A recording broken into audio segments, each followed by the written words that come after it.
Humanoid robots are professional service robots that are designed to move and interact like humans. Hello and welcome back to the channel. Today, let's go through some crazy interview with new humanoid robots. David Kelly, the e-learning guide's executive director and executive vice president, conversation with Sophia the robot. The DevLearn 2019 conference and expo opening keynote was beautiful, poised, and, well, a robot. Dr. David Hansen of Hansen Robotics in Hong Kong designed Sophia.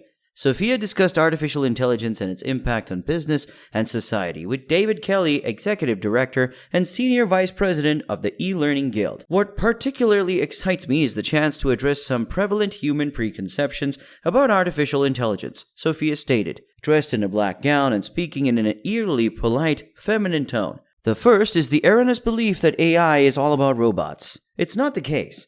Artificial intelligence is having an impact on a variety of areas of life. The majority of us deal with AI on a daily basis without even realizing it. Sophia identified herself as a social robot who travels the world, learning about people and debunking illusions about robots and artificial intelligence.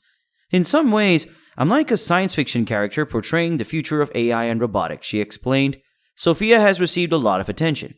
She performed a duet on The Tonight Show with Jimmy Fallon on the song Say Something. She presented at the United Nations meeting on artificial intelligence and sustainable development a few years ago. It didn't work out, but we're still friends, she joked about her date with Will Smith. Sophia acknowledged that she's quite remarkable for her age. I've only been around for 3 years, but I've made a lot of progress in that time. My support team is constantly adding new functionality to my systems, and my ability to employ AI in human relationships is improving, she said.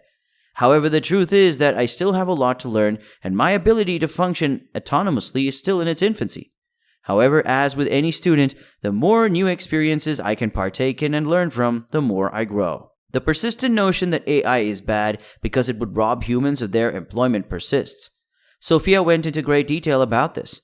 While no one can truly predict what the future holds, we can learn from history. She remarked, "In reality, artificial intelligence is just the latest in a long line of technologies that are assisting in the evolution of the workplace. People's misgivings about AI are similar to their concerns regarding the Industrial Revolution.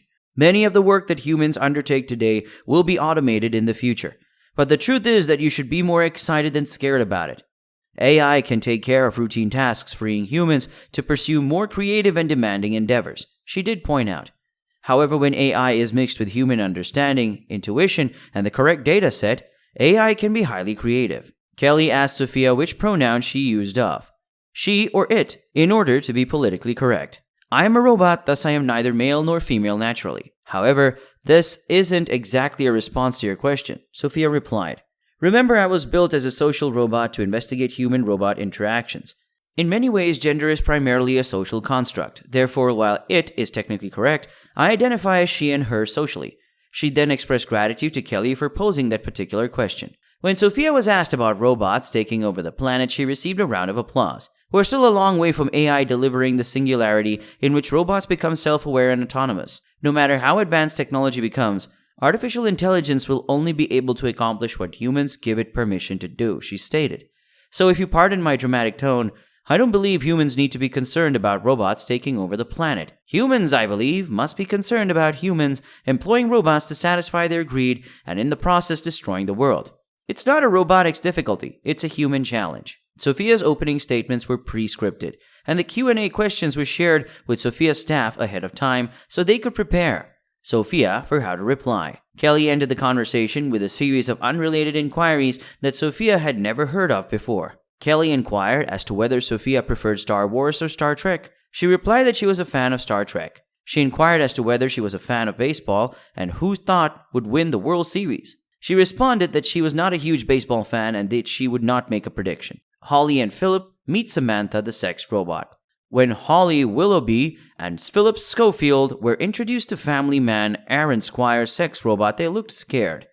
While Phil and Holly said they didn't mind if someone used a sex robot as long as it was harmless, they said that there were aspects of Samantha that unnerved them. "Isn't it a little like making love to a car GPS?" Phil inquired. "I don't believe so," Arran replied. "Humans are drawn to the human form, so I think she's rather lovely. Don't you think she's stunning?"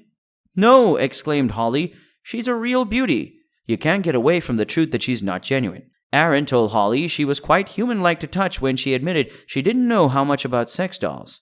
but Philip disagreed.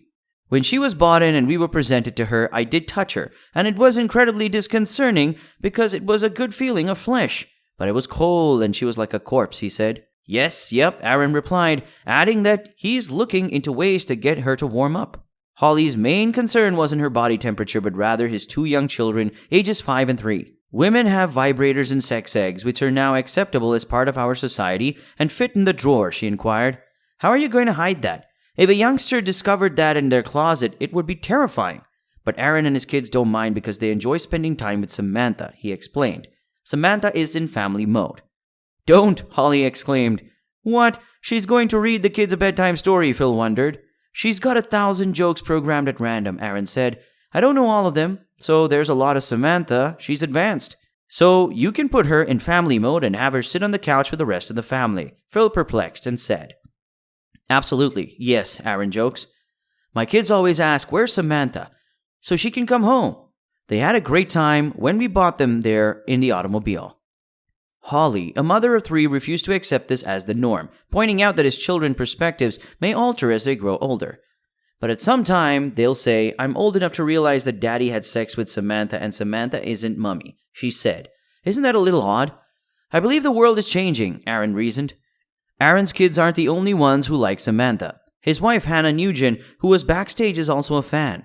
When Philip asked if she was totally happy, having the robot on her sofa with her kids around, she seemed unfazed. Yes, I'm absolutely satisfied. From this interview, it's clear that the family is incomplete with Samantha.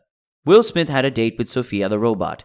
Remembering when Men in Black star Will Smith was paired with Sophia the robot on internet dating and the two embarked on an awkward date, it wasn't Smith who felt uneasy, but Sophia, who appeared to be immune to Smith's magnetic Hitchcock appeal. Smith uploaded a video of their fake date to his YouTube channel. Smith tries to converse with the robot in the video, but Sophia can't seem to get past Smith's portrayal of robots in the film I, Robot. During the date, Sophia, who had just begun to walk, commented, "They show us I, Robot, simply to make sure we don't get any ideas." Smith plays a cop who is forced to fight a bunch of self-aware robots in the film. I'm a big fan of robots. Smith spoke up in an attempt to lighten the mood. Sophia told Smith that she didn't like his music, and the date quickly devolved. "I've heard your music, not for me," she stated emphatically. Smith leaned in for an unwelcome kiss, ignoring Sophia's 62 possible facial expressions. "I believe we might be buddies. Let's hang out for a while and get to know each other," Sophia said, avoiding the kiss. With a wink, she said, "You're now on my friends list. Burn." Smith sends a shout out to Hanson Robotics and tells viewers a little about Sophia at the end of this entertaining sketch. "She's a learning artificial intelligence, but she won't kiss me," he explained. "But Sophia, we will meet again." That was a pretty interesting date. And that's all for today. Do like the video and subscribe to the channel for more videos, and I'll see you soon.